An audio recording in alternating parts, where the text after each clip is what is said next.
If you like this video, please give it a thumbs up, comment, and subscribe to my YouTube channel, as well as follow me and subscribe to me on all my other social media platforms.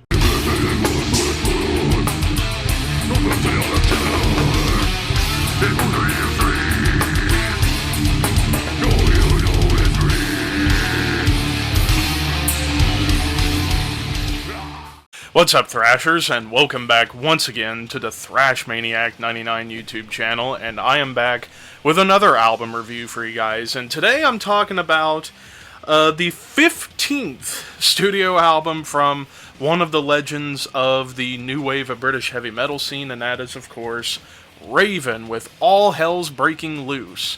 So this also came out on June 30th. I originally was going to do Coffin Mulch today, but I decided I've been hearing some high praise for this new album by Raven, so I decided, you know what, we'll move Coffin Mulch to Under the Radar this Tuesday, if that's fine with you guys. So yeah, Raven, long-standing legends of the new wave of British heavy metal scene, dating back to the late 70s, early 80s, and they were always one of those kind of, I would say, almost like one of the odd bands out. After all, they came out of Newcastle, the same place that Venom came from, and Raven always had a little bit of a heavier and more aggressive style of new wave of British heavy metal compared to their contemporaries.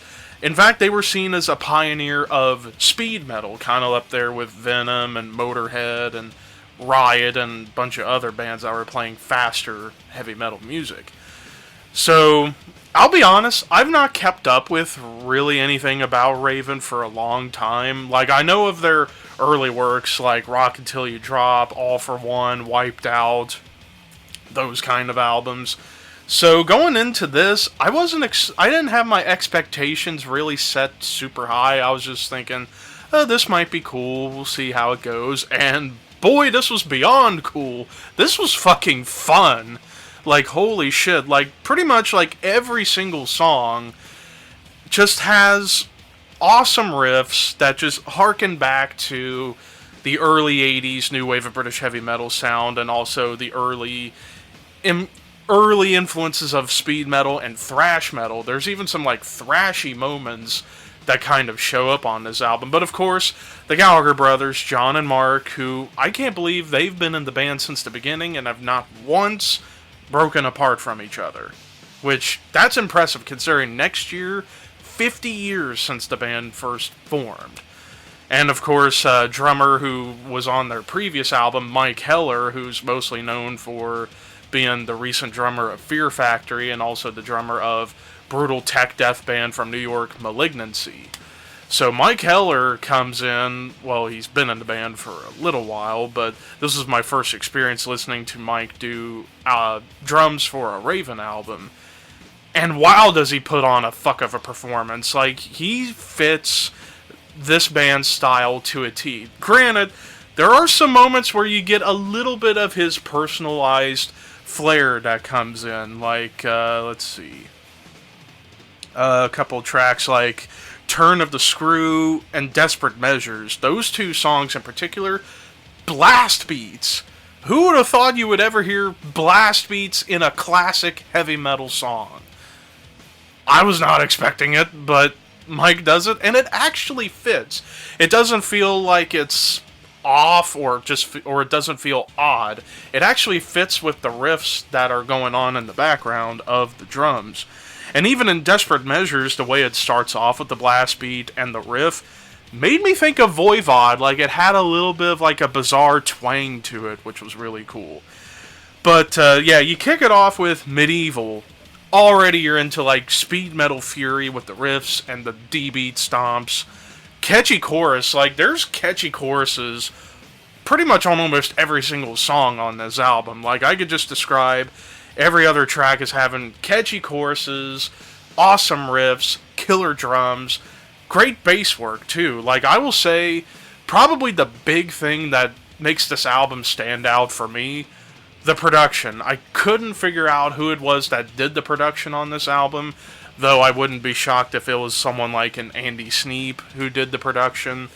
But the production on here, fucking great, and the mix, perfect balance. Like, I think in terms of like what could be the best mixed album of the year, this might be up there because it's like everything's layered perfectly. The guitars sound prominent, the bass is audible and prominent, and even the bass has moments of shine, which I'll talk about in a second.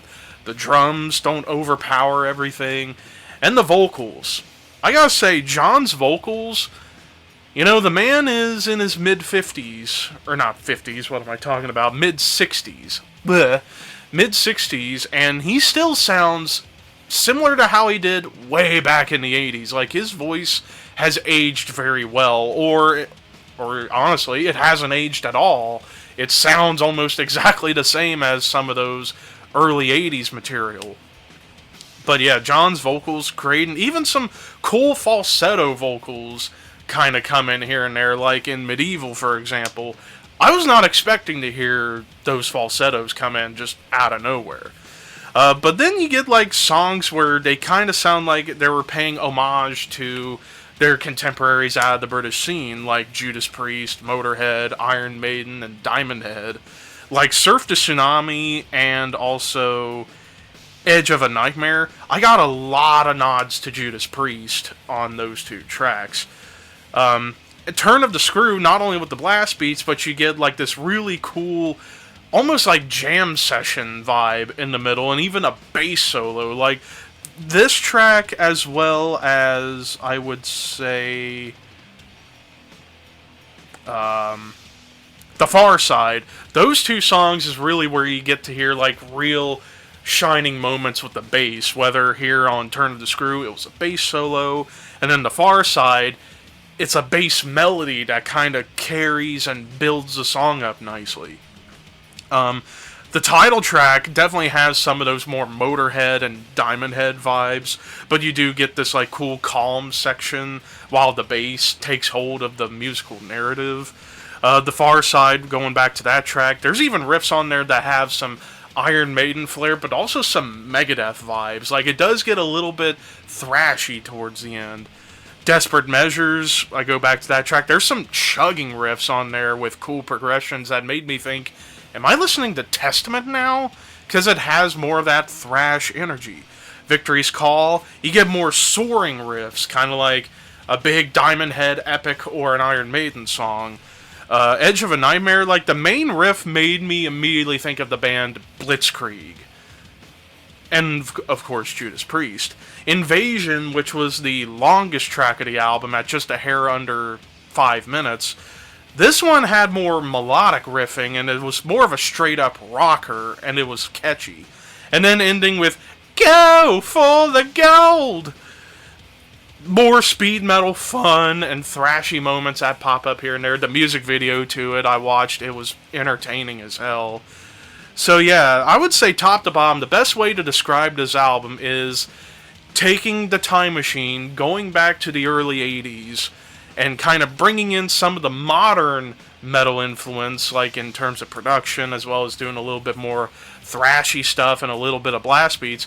Take from the time machine, go back to the early 80s, and apply that to early Raven material, and out comes this. In terms of any complaints, I'm very hard-pressed to find any real complaints at all. Like, I had a hell of a time listening to this album, and these songs, they don't drag on. The songs are in between, like, 3.5 to 4 minutes long. Like I said, the longest, Invasion, was just under 5. So this album, short, sweet, and to the point. It doesn't overstay its welcome. I give this a 9.5 out of 10. In terms of, like, classic heavy metal, this might be the best album for classic heavy metal and speed metal fanatics. Because holy shit, this is some fun, catchy stuff. Riffy fun, and that's all I ask for when it comes to classic metal, is just riffy fun. But of course, this is all just my opinion. What did you guys think of All Hell's Breaking Loose by Raven? Let me know in the comments below. And until next time, keep your horns high and your dreams wet.